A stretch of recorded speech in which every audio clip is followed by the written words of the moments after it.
जे नेते प्रमुख नेते आहेत त्यांच्यावरती थेट आरोप केला की माझं राजकारण संपवण्याची हौस अजित पवारांना आहे. माननीय अजितदादा पवार साहेब हे महाराष्ट्राचे नेते आहेत आणि केवळ एका विधानसभेचे आमदार म्हणून मर्यादित असलेले जितेंद्र आव्हाड यांना कायमच आरोप करण्याची सवय असते.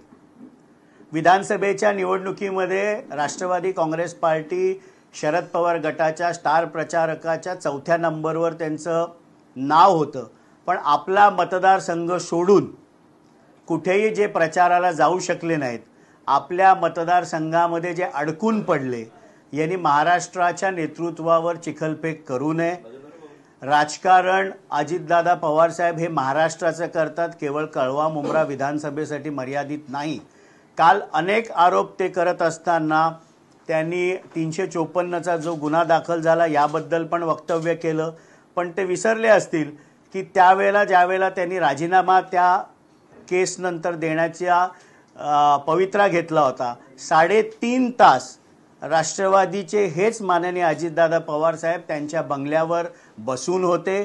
तिथे पत्रकार परिषद देखील त्यांनी घेतली. आपल्या सगळ्या मीडियाकडे त्याचं फुटेज असेल आणि मी साक्षीदार आहे की तत्कालीन CP जयजीत सिंग यांना फोन करून माननीय अजितदादा पवार साहेबांनी खडसावलं होतं की कशा प्रकारचा खोटा FIR तुम्ही दाखल करताय किंवा केलाय.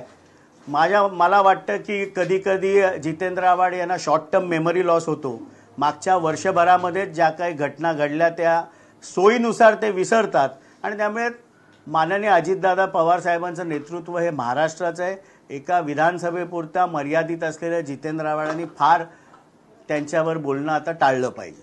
परंतु ते सातत्याने ते आरोप लावतात की नजीब मुल्ला जे तुमच्या पक्षाचे तिथेचे स्थानिक नेते आहेत त्यांना अजित पवार सातत्याने बळ देतात, त्यांना निधी देण्याचं काम जे आहे ते अजित पवार करतात आणि असं ही सगळी जी गोष्ट आहे ती विधानसभेमध्ये येत्या अधिवेशनात मांडणार असं त्यांची रोखठोक भूमिका आहे.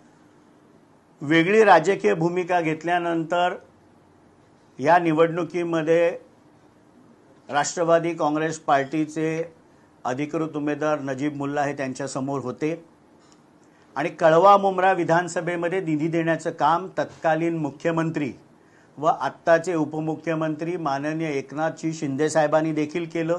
ठाणे महानगरपालिकेतील हद्दीतील 4 विधानसभा क्षेत्रांमध्ये त्यांनी निधी दिला आणि बहुतेक जितेंद्र आव्हाड हे विसरतात की कळवा मुंब्रा विधानसभा कल्याण लोकसभेचा भाग आहे, ज्याचं नेतृत्व डॉक्टर श्रीकांत शिंदे करतात. त्यांच्या माध्यमातून देखील निधी देण्याचं काम हे करण्यात आलं आणि नंतर वित्त व नियोजन खात्यातर्फे माननीय अजितदादा पवार साहेबांनी देखील निधी दिला. जर आपल्या मतदारसंघामध्ये निधी येऊन मतदारसंघाचा विकास होत असेल तर त्यांना पोटशूळ असण्याचं कारणच नाही.